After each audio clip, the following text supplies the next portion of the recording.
Okay, dear students, today we will deal with the topic classification of mental disorders. We'll see the first, what is the classification? Classification होता क्या है? Classification is a process by which complex phenomena are organized into categories, classes, or rank so as to bring together those things that most resemble each other to separate those that differ. मतलब ऐसी चीज़ें ऐसा एक complex phenomena है classification जिससे हम उन चीज़ों को अलग करते हैं. We differ the things that are most resemble, मतलब जो एक जैसी चीज़ें होती हैं, समान जो चीज़ें होती हैं, उनको हम अलग अलग करते हैं. उस मेथड को क्लासिफिकेशन बोलते हैं. Like any growing branch of medicine, psychiatry has been rapid changes in the classification to keep up growing research data dealing with. जैसे कि अदर ब्रांचेस जो हैं मेडिसिन की, उन्हीं की तरह साइकेट्री भी एक ग्रोइंग ब्रांच है और every day we are finding a new thing, a new symptoms to the patient. So it is very important to classify the psychiatric diseases also.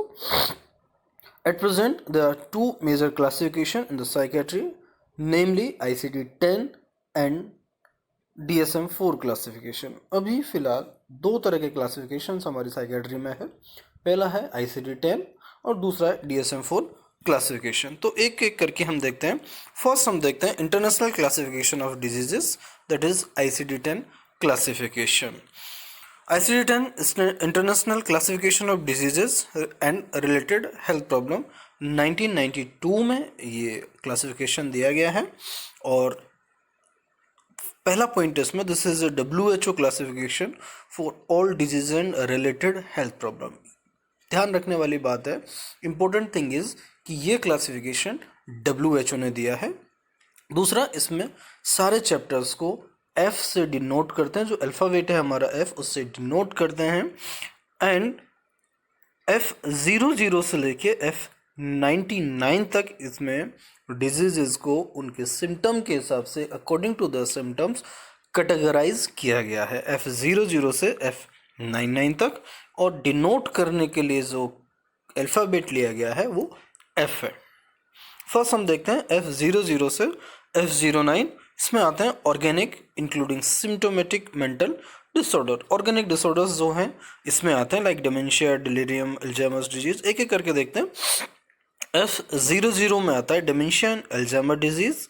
F01 में आता है vascular dementia. F04 organic amnestic syndrome. F05 delirium. F06 other mental disorders due to brain damage and dysfunction. And to physical diseases. F07 में आते हैं personality and behavior disorders due to brain disease, damage and dysfunction. Next आता है F10 से F19 mental and behaviour disorders due to psychoactive substance use. जो psychoactive substance use करते हैं वो जो कैटेगरी है उसको हम F10 से F19 में रखते हैं. तो F10 में आता है mental and behaviour disorders due to use of alcohol.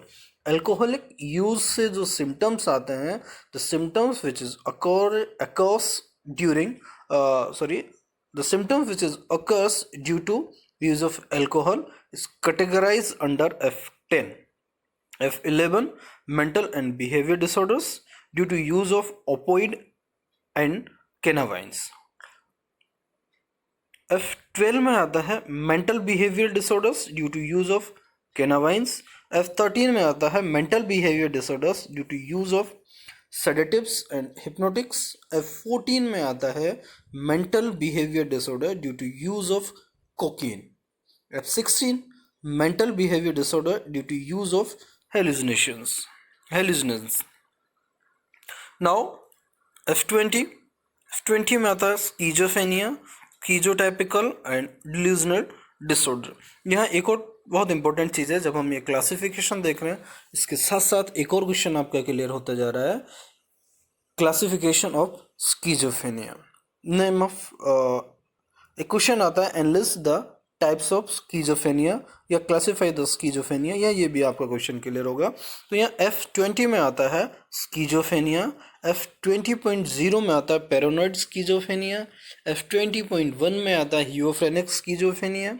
F20.2 catatonic schizophrenia, F20.3 undifferentiated schizophrenia, F20.4 post schizophrenia depression, F20.5 में आता है residual schizophrenia, F20.6 simple schizophrenia, F21 schizotypal disorder, F22 persistent delusional disorder, F23 acute and transient psychotic disorders, and F24 induced delusional disorder. तो यहाँ आपकी दो चीज़ें clear हुई, एक तो क्लासिफिकेशन ICD-10, दूसरा टाइप्स ऑफ स्कीजोफेनिया. नेक्स्ट कैटेगरी आती है F30 to 39 mood affective disorders. तो F30 में आता है manic episode, F31 bipolar affective disorders, F32 depressive episode, F33 recurrent depressive disorder, and F34 persistent mood disorders. F40 to 49 neurotic stress rapid and somatoform disorders. F40 to 49 में आते हैं neurotic stress rapid and somatoform disorders. Now F40 phobic anxiety disorder, F41 other anxiety disorders, F42 obsession compulsive disorder. याद रखिएगा, बहुत general सा question है, आता है ऑब्सेसिव कंपल्सिव डिसऑर्डर. तो इसको कैटेगराइज किया गया है F42 में. F43 reaction severe stress and adjustment disorder, F44 dissociative conversion disorder, and F45 somatoform disorders. F50 to 59 behavioral syndromes associated with physiological disturbances and physical factors. F50 में आता है eating disorder, याद रखने वाली बात है, very important, eating disorder F50. F51 non organic sleep disorders. तो sleep disorders F51 में आते हैं. और सेक्सुअल डिसफंक्शंस जो डिसऑर्डर्स होते हैं, these are included under F52. Now F60 to 69 disorder of adult personality behavior. F60 specific personality disorder, F60.0 paranoid personality disorder, F60.1 schizoid personality disorder, F60.2 dissocial personality disorder, F60.3 emotional unstable personality disorder, F60.4 histrionic personality disorder, F60.5 acachistic personality disorder, F60.6 anxious personality disorder, F60.7 dependent personality disorder.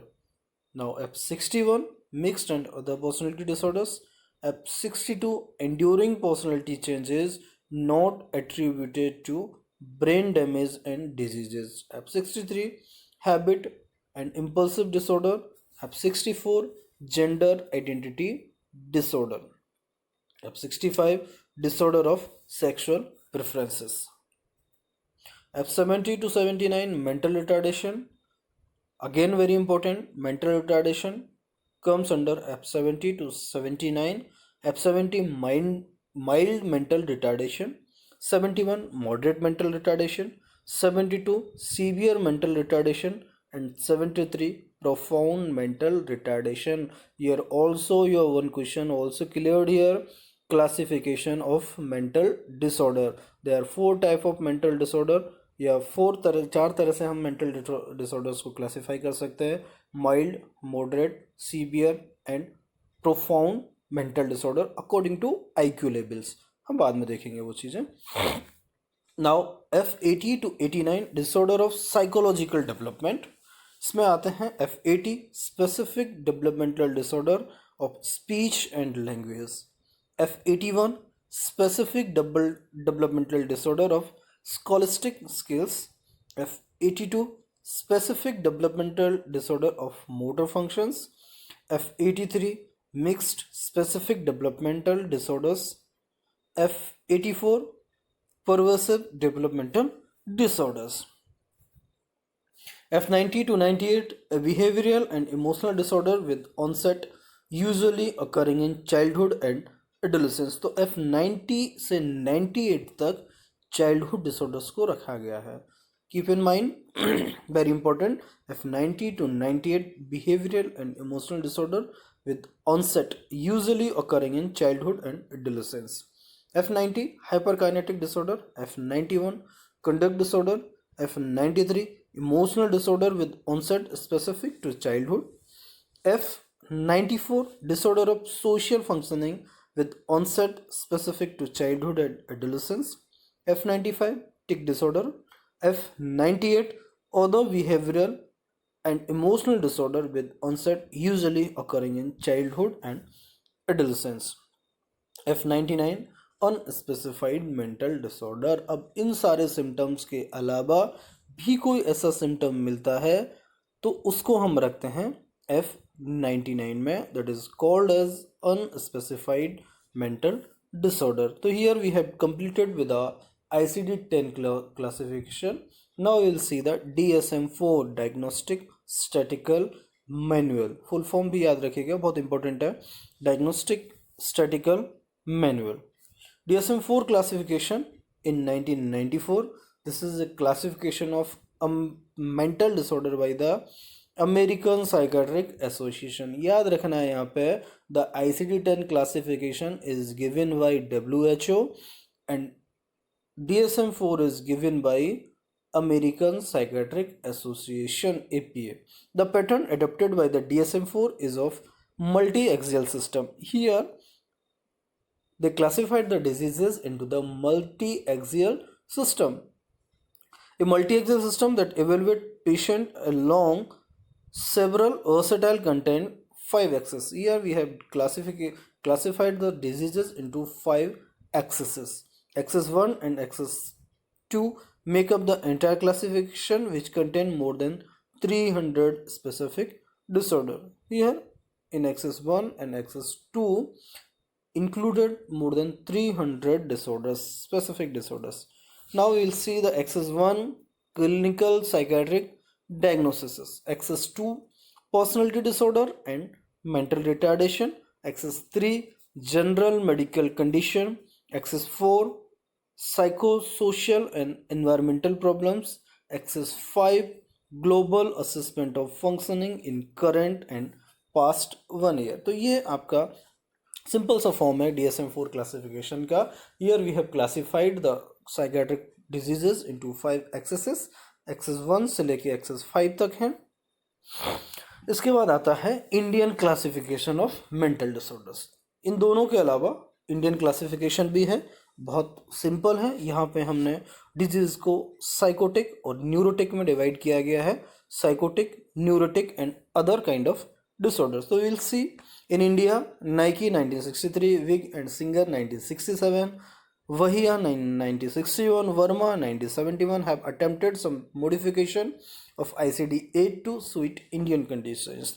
ये सारे psychiatrist थे जिन्होंने कोशिश की थी या जिन्होंने किया है इन सारी डिजीज को इंडियन क्लासिफिकेशन के हिसाब से इन्होंने क्लासिफाइड किया. तो सबसे पहले आता है साइकोसिस. साइकोसिस में फंक्शनल डिसऑर्डर आते हैं, उसमें सीजोफेनिया है. दूसरे अफेक्टिव डिसऑर्डर आते हैं, उसमें मेनिया एंड डिप्रेशन है. Mood affective disorder, mania and depression. Third one is organic disorder, acute and chronic, जहां हम देखते हैं डेमेंशिया एंड डिलेरियम. इसके बाद आता है न्यूरोसिस. न्यूरोसिस में आता है anxiety, depression, anxiety, neurosis, hysterical neurosis, obsessive compulsive neurosis and phobic neurosis. ये न्यूरोसिस के टाइप्स हैं. इसके अलावा कुछ special disorders like childhood disorder, personality disorder, substance abuse disorder and psychophysiological disorder and mental retardation. So this is all about the classification of mental disorder. Now one more important thing, and we'll see the differences of ICD-10 and DSM-4 classification. तो origin की बात करें हम तो ICD-10 एक international classification है, जबकि जो DSM-4 है it's given by the American psychiatry association. Presentation, different version of clinical work, research and primary care. And here a single version. In DSM-4 only one single version is there. Language, the ICD-10 classification is available in widely spoken languages. It means that it is available in almost all languages. DSM-4 it's available in only English version. Structure की बात करें हम तो ICD-10 single axial है, जबकि DSM-4 multi axial है। Content की बात करें तो diagnostic criteria do not include social consequences of the disorder.